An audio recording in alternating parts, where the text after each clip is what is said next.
আমাদের চ্যানেলে আপনাদের স্বাগত জানাই। আজ আমরা দেখব 2008 সালে মুক্তিপ্রাপ্ত একটি মুভি মিডনাইট ট্রেন।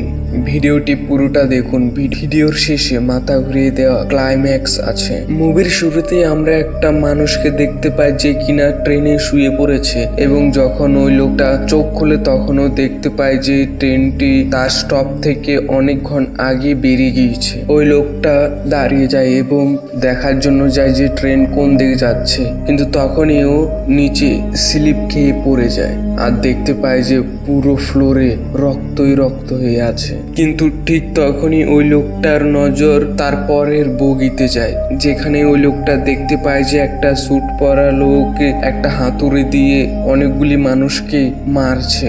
এখান থেকে সিন শিফট হয়ে যায় এবং আমরা লিওন নামের এক ফটোগ্রাফারকে দেখতে পাই। এর সাথে সাথে আমরা লিওনের গার্লফ্রেন্ডকেও দেখতে পাই, যার নাম মায়া ছিল। মায়া আর লিওনের কোনো সুরক্ষিত চাকরি ছিল না, তাই মায়া তার এক বন্ধুর সাথে কথা বলে একটা আর্ট গ্যালারিতে লিওনের ইন্টারভিউ লাগিয়ে দেয়। পরের দিন যখন লিওন মায়ার বন্ধুর সাথে আর্ট গ্যালারিতে পৌঁছায়, তখন ও আর্ট গ্যালারির মালিককে দেখতে পায়, যার লিওনের ফটো একদমই পছন্দ হয় না। এরপর ও লিওনের ফটো দেখে বলে যে তোমাকে অপেক্ষা করতে হবে, তারপর তুমি অনেক ভালো ছবি তুলতে পারবে। ও লিওনকে রিজেক্ট করে দেয় এবং বলে যে আরো সুন্দর ছবি তুলে আনো, এরপর তোমাকে কোনো চাকরি দিতে পারবো। এরপর লিওন অনেক ভালো ছবি তোলার জন্য স্টেশনে চলে যায় এবং সেখানেও দেখতে পায় যে কয়েকজন ছেলে একটা মেয়ের সাথে ছেড়খানি করছিল। এটা দেখেও অনেক ছবি তুলে নেয় এবং শেষমেশ ওই মেয়েটাকে বাঁচিয়ে নেয়। ওই মেয়েটা তাড়াহুড়ো করে ট্রেনে উঠতে যায়, কিন্তু ঠিক তখনই দরজা বন্ধ হতে থাকে। কিন্তু ঠিক সেই সময় একটা লোক দরজা বন্ধ হতে দেয় না এবং ওই মেয়েটাকে ভিতরে ডেকে নেয়। এই সমস্ত সিন লিওন উপর থেকে দেখছিল এবং অনেকগুলি ফটো তুলে নেয়। এরপর ওই মেয়েটা হেডফোন লাগিয়ে গান শুনছিল। এরপর আমরা ট্রেনকে দেখতে পাই যে ট্রেন ভুল ট্র্যাকে চলে যায়। ঠিক তখনই ওই স্যুট পরা লোকটা আসে এবং ওই মেয়েটাকে মেরে ফেলে। এরপর লিওন সমস্ত ফটো তার গার্লফ্রেন্ড মায়াকে দেখায় এবং মায়া দেখে অনেক খুশি হয়ে যায়, কেননা এইবার লিওন অনেক ভালো ফটো তুলেছিল। এরপর লিওন কফি শপে যায়, সেখানেও খবর কাগজে দেখতে পায় যে ওই মেয়েটা মিসিং হয়ে গেছে। এটা দেখে লিওনের সন্দেহ হয় যে কিছু না কিছু তো গড়বড় আছে। এরপর লিওন পুলিশের কাছে যায় এবং বলে যে কাল রাতে 3 জন ছেলে ওই মেয়েটার সাথে শয়তানি করছিল, হতে পারে তারাই ওই মেয়েটাকে কিছু করে দিয়েছে। কিন্তু পুলিশ তার কথা শোনে নাই এবং তাকে চলে যেতে বলে। এরপর লিওন আর্ট গ্যালারিতে যায় এবং সে যেই ফটোগুলো তুলেছিল সেগুলি তার ওনারকে দেখায়। এই ছবিগুলি দেখে আর্ট গ্যালারির মালিক অনেক খুশি হয়ে যায় এবং বলে যে তুমি এরকমই ছবি যদি আমাকে তুলে এনে দিতে পারো, তাহলে আমি এই ছবিগুলি আর্ট গ্যালারিতে বিক্রি করার জন্য লাগিয়ে দেব, যার থেকে তুমি অনেক টাকা কামাই করতে পারবে। এই খুশিতে লিওন তার গার্লফ্রেন্ড এবং তার বন্ধুর সাথে বসে মজা করছিল। এরপর আমরা দেখতে পাই যে ওই ট্রেনে আরো 3টে লোক উঠে পড়েছে আর ট্রেনটা তার লাস্ট স্টেশন ক্রস করে এগিয়ে যাচ্ছে। এটা দেখে তারা ঘাবড়ে যায়। ওই 3 জনের মধ্যে একজন মহিলা ছিল যে অনেক বেশি ঘাবড়ে গিয়েছিল, কেননা ও এই ট্রেনের বিষয়ে অনেক রকম কথা শুনেছে। কিন্তু তার স্বামী তাকে সান্ত্বনা দেয় এবং বলে যে এমন কিছুই হবে না।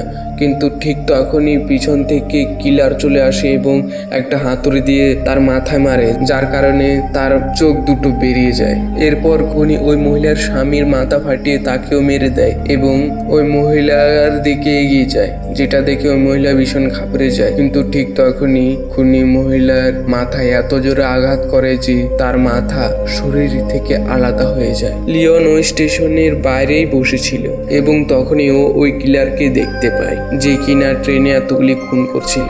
এটা দেখে লিওন ওই লোকটার পিছু করে এবং তার ফটো তুলতে থাকে এবং ওই লোকটাও বুঝে যায় যে লিওন তার পিছু করছে এবং তার ফটো তুলছে। কিন্তু এসব জানার পরে ওই খুনি লিওনকে কিছু করে না এবং লিওন এটাও দেখে নেয় যে ওই লোকটা কোন হোটেলে গিয়েছে। পরের দিন লিওন আবার ওই লোকটার পিছু করে এবং দেখতে পায় যে ওই লোকটা একটা মাংসের দোকানে কাজ করে এবং রাতের বেলা একদম লাস্ট ট্রেনে উঠে পড়ে। এটা দেখে যখনই লিওন ওই ট্রেনে উঠতে যাবে তখনই একটা পুলিশ এসে তাকে থামিয়ে দেয় এবং ক্যামেরা দিয়ে ছবি তুলতে বারণ করে, যার কারণে লিওন এই ট্রেনে উঠতে পারে না। এরপর আমরা দেখতে পাই যে ওই ট্রেনে একটা লোক উঠে পড়েছে, যাকে দেখে খুনি তার উপর আক্রমণ করে দেয়। কিন্তু ঠিক তখনই খুনির মাথা ব্যথা হতে থাকে এবং তার মুখ দিয়ে রক্ত বের হতে থাকে। এটা দেখে ওই লোকটা একটা চাকু বের করে এবং খুনির উপর আক্রমণ করে দেয়। ওই লোকটা কিলারকে মারতে শুরু করে। তখনই অনেক চিৎকার চেঁচামেচি শুনে ট্রেন ড্রাইভার বুঝতে পেরে যায় এবং সেখানে একটা বন্দুক নিয়ে চলে আসে এবং ট্রেন ড্রাইভার ওই লোকটাকে মেরে দেয় এবং খুনিকে বলে যে তুমি আমাকে নিরাশ করেছো। আর ঠিক তখনই আমরা জানতে পারি যে খুনির সাথে ট্রেন ড্রাইভারও মিলে আছে। অন্যদিকে লিওন প্রতি রাতে স্বপ্ন দেখে যে ও ওই ট্রেনে অনেকগুলি লাশের সাথে শুয়ে আছে। এইসব দেখে লিওন অনেক ঘাবড়ে যায় এবং ও ওই খুনির পিছু করতে থাকে এবং ওই খুনির অনাবরত ছবি তুলতে থাকে। কিন্তু ঠিক তখনই খুনি লিওনকে দেখে নেয় এবং ও লিওনকে মারতে যাবে, কিন্তু কোনো ক্রমে লিওন নিজের জীবন বাঁচিয়ে সেখান থেকে পালিয়ে যায়। এরপর মায়া লিওনের বাড়িতে আসে এবং ও অনেকগুলি ছবি দেখতে পায় যেগুলি নাকি খুনের সাথে জড়িত ছিল। লিওন মায়াকে বলে যে এইসব খুনগুলি 90 শতক থেকে হচ্ছিল। এই খুনের বিষয়ে একটা মানুষকে ধরা হয়েছিল কিন্তু তাকে ছেড়ে দেওয়া হয়েছিল কেননা ওই লোকটার বিরুদ্ধে কোনো প্রমাণ ছিল না। লিওন এটাও বলে যে গত 3 বছরে দুর্ঘটনা অনেক বেড়েই যাচ্ছে, কেননা যে রাতের বেলা ওই ট্রেনে উঠে সে আর কখনো ফিরে আসতে পারে না। আর এসব কথা শুনে মায়া বলে যে তোমাকে এসব ছেড়ে নিজের কাজের প্রতি লক্ষ্য রাখা উচিত। এর পরের সিনে আমরা দেখতে পাই যে ওই খুনি ট্রেনের জন্য অপেক্ষা করছে আর আমরা দেখতে পাই যে লিওন প্রথমবার ওই ট্রেনে উঠে পড়েছে এবং লুকিয়ে ও খুনির পরের বগিতেই লুকিয়েছিল। আর যখনই ওই খুনি দুজন মেয়ের উপর আক্রমণ করে দেয় তখনই লিওন অনেকগুলি ফটো তুলতে শুরু করে দেয়। ওই মেয়ে দুটোকে মারার পর ওই খুনি তাদের চুল কেটে দেয় এবং তাদেরকে পরিষ্কার করে তাদের পায়ে হুক লাগিয়ে ট্রেনের মধ্যে ঝুলিয়ে দেয়। হঠাৎ করে ওই খুনি লিওনকে তার ছবি তুলতে দেখে নেয় এবং তার পিছু করে তাকেও ধরে নেয় এবং লিওনকে মেরে বেহুশ করে দেয়। যখন লিওনের জ্ঞান আসে তখনও দেখতে পায় যে তাকেও ট্রেনের মধ্যে ঝুলিয়ে রাখা হয়েছিল। আর ঠিক সেই সময় ট্রেনের মধ্যে একটা অদ্ভুত জানোয়ার আসে এবং লিওনের পিঠে একটা ট্যাটু করে চলে যায়, যেটা এক ধরনের চিহ্ন ছিল। এরপর যখন লিওনের চোখ খোলে তখনও নিজেকে একটা ফ্যাক্টরিতে দেখতে পায় যেখানে ও বেঁচে ছিল। এরপর লিওন ওইখান থেকে আহত অবস্থায় বাড়ি ফিরে আসে। এরপর লিওন তার গার্লফ্রেন্ড মায়াকে সমস্ত সত্যি কথা বলে দেয় যে সমস্ত খুন আসলে মহাগুনি নামে একজন লোক করছিল এবং ওই লোকটা সবাইকে মেরে কোনো একটা জায়গায় নিয়ে যায়। কিন্তু লিওনের কাছে কোনো প্রমাণ ছিল না, তাই ও কোনো কিছু প্রমাণিত করতে পারে না। আসলে লিওনের ক্যামেরাটা মহাগুনি অর্থাৎ ওই খুনি ছিনিয়ে নেয়। এরপর মায়া তার বন্ধু জার্ভিসের সাথে মহাগুনির অর্থাৎ ওই খুনির বাড়িতে যায়, যেখানে ও বিভিন্ন রকম অদ্ভুত টুলস দেখতে পায় যেগুলি দিয়ে মহাগুনি লাশগুলোকে কাটতো। ঠিক সেই সময় মহাগুনি সেখানে চলে আসে এবং ও জার্ভিসকে আটক করে নেয়। অন্যদিকে মায়া একটা ডায়েরি খুঁজে পায় যেটাতে 1911 থেকে আজ পর্যন্ত মহাগুনি যতগুলো খুন করেছিল তার সমস্ত ডিটেলস ছিল। আর এসব দেখে মায়া লিওনের সমস্ত কথা বিশ্বাস হয়ে যায়। এরপর মায়া তার বন্ধু জার্ভিসকে খুঁজতে শুরু করে, কিন্তু ঠিক তখনই ও মহাগুনিকে দেখতে পায়, যাকে দেখে মায়া নিজের জীবন বাঁচিয়ে পালাতে শুরু করে এবং সেখান থেকে পালিয়ে ও সরাসরি পুলিশের কাছে যায় এবং তাদেরকে বলে যে ট্রেনের মধ্যে মহাগুনি বলে একটা লোক খুন করে। কিন্তু মায়ের কথা শুনেও পুলিশ তার কথায় কোনো বিশ্বাস করে না। এরপর ওই পুলিশ মায়াকে বলে যে মহাগুনি তার বিরুদ্ধে কমপ্লেন লিখিয়েছে যে মায়া তার ডায়েরি চুরি করেছে। কিন্তু তখন মায়া বলে যে ডায়েরি আমার কাছে নয়, জার্ভিসের কাছে আছে। এরপর মায়া সেখান থেকে চলে যায় এবং বাড়িতে গিয়ে একটা বন্দুক নেয় এবং ও সিদ্ধান্ত নেয় যে ও মহাগুণীকে মেরে দেবে। কিন্তু যখনই ও বাড়ি থেকে বেরোয় তখনই ও দেখতে পায় যে ওই পুলিশ তার পিছু নিয়ে তার বাড়িতে চলে এসেছে এবং তার থেকে ওই ডায়েরি চাইছিল। এটা দেখে মায়া অনেক রেগে যায় এবং ওই পুলিশের উপর বন্দুক তাক করে দেয় এবং বলে যে জার্ভিস কোথায় আছে। পুলিশ বলে যে জার্ভিস ওই ট্রেনে আছে যে ট্রেনে সমস্ত খুন হয়। আর ঠিক তখনই আমরা জানতে পারি যে ওই পুলিশও ওই খুনের সাথে জড়িত আছে।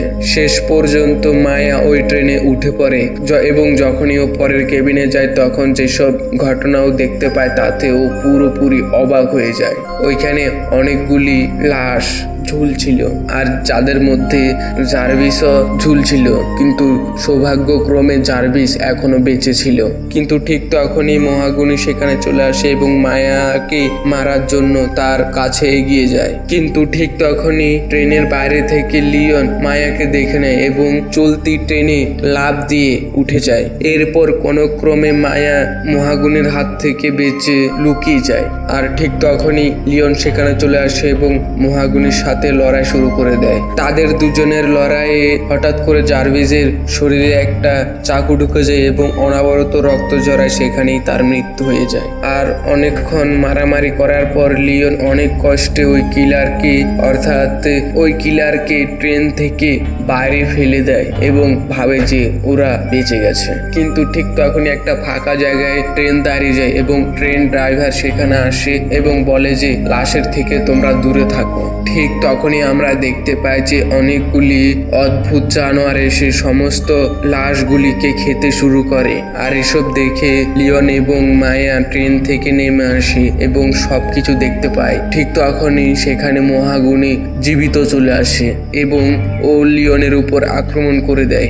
এরপর লিওন আর মহাগুণীর ভয়ঙ্কর ফাইট হয় এবং শেষ পর্যন্ত লিওন মহাগুণীর গলায় একটা হাড় ঢুকিয়ে দেয়, যার কারণে মহাগুণীর সেখানে মৃত্যু হয়। কিন্তু ঠিক তখনই সেখানে ট্রেন ড্রাইভার চলে আসে এবং বলে যে এই জানোয়ারগুলি মানুষের জন্মের আগে থেকেই এখানে বাস করছিল। আর ওই ট্রেন ড্রাইভার এটাও বলে যে মহাগুণীর কাজ এটাই ছিল যে ও মানুষদের মেরে এই জানোয়ারগুলিকে খাবার খাওয়াবে। এটাও এই জন্য করতো যাতে এই জানোয়ারগুলি কারো উপর আক্রমণ না করে, কেননা এগুলি অনেক বেশি ভয়ানক ছিল। কেননা এদের যদি ছেড়ে দেওয়া হয় তাহলে এরা অনেক মানুষকে মেরে খেয়ে নেবে। ওই জানোয়ারগুলি লিওনের শরীরে ট্যাটু বানিয়ে লিওনকে এই কাজ করার জন্য বেছে নিয়েছিল। তাই ওকে এবার থেকে এই জানোয়ারগুলির জন্য শিকার করতে হবে। এসব শুনে লিওন অনেক রেগে যায় এবং ওই ড্রাইভারের উপর আক্রমণ করে দেয়। কিন্তু ওই ড্রাইভার লিওনের গলা ধরে ওকে অনেক উপরে তুলে নেয়। এরপর ওই ড্রাইভার লিওনের জিভ বাইরে টেনে বের করে নেয় যাতে লিওন কাউকে কিছু না বলতে পারে। এরপর ও আহত মায়ের কাছে যায় এবং একটা চাকু দিয়ে তার শরীর চিরে দেয় এবং তার শরীর থেকে হৃৎপিণ্ড বের করে নেয়, যেটা কিনা এখনো ধুকপুক করছিল। এরপর ওই ট্রেন ড্রাইভার বলে যে আমাদের জন্য কাজ করো, কোনো রকম প্রশ্ন ছাড়াই। অন্যদিকে লিওন তার গার্লফ্রেন্ডের এই অবস্থা দেখে হতভম্ব হয়ে যায়। এরপর আমরা ওই পুলিশকে দেখতে পাই যে কিনা টিভিতে মায়ের মিসিং রিপোর্ট দেখছিল। এরপর সেখানে একটা লোক চলে আসে যাকে ওই পুলিশ মহাগুণীর ডায়েরি দিয়ে দেয়। এরপর আমরা ওই ট্রেনে আবার খুনিকে দেখতে পাই যে কিনা ছিল লিওন। যদি এই মুভি ভালো লাগে তাহলে একটা লাইক অবশ্যই করবেন, আর এরকমই সব ভিডিও পাওয়ার জন্য আমাদের চ্যানেলকে অবশ্যই সাবস্ক্রাইব করে দেবেন। ধন্যবাদ।